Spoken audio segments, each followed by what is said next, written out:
Apektado ang kabuhayan ng maraming residente sa ilang bayan sa Rizal dahil sa tumagas na bunker fuel ng isang pabrika ng semento sa Antipolo. Kumalat ang langis matapos ang malakas na pag-ulan nitong Lunes. May report si Ivan Mayrina. Bakas pang humigit kumulang 2,000 litro ng bunker fuel na tumagas mula sa planta ng Cemex, isang pabrika ng semento sa Antipolo, Rizal, sa bahaging ito ng ilog sa barangay May Iba sa Teresa, Rizal.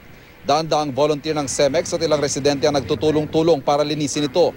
Lunes ng gabi tumagas ang imbakan ng bunker fuel ng Cemex sa hindi pa matukoy na dahilan.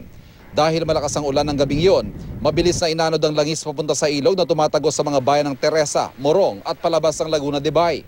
Inako ng Cemex ang insidente. Nangakong gagawin nilang lahat para mapigilan ang pagkalat ng bunker fuel. 101% ang commitment ng kumpanya dito sa naging insidente natin sa Lalawin na Rizal. Gamit ang mga oil spill boom at absorbent pads, mano-manong nililinis ang oil slick o bakas ng langis sa ilog. Gayun din ang mga dumikit sa pampang lalo tuwing umuulan. Tumataas ang tubig na posibleng muling sumama sa ilog ang langis. Iniiwasan ding umabot sa Laguna de Bay ang langis kung saan daan-daang fish pen ang posibleng maapektuhan. We conducted an ocular inspection sa Morong River, starting from the entrance ng Morong River from the Laguna Lake. Binaybay po namin yon and wala naman po kami nakita na portions ng oil.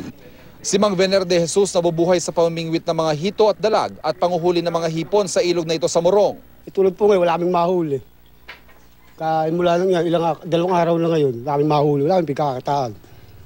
Isa lang si Mang Vener sa may 125 pamilyang nabubuhay sa pangingisda sa Morong.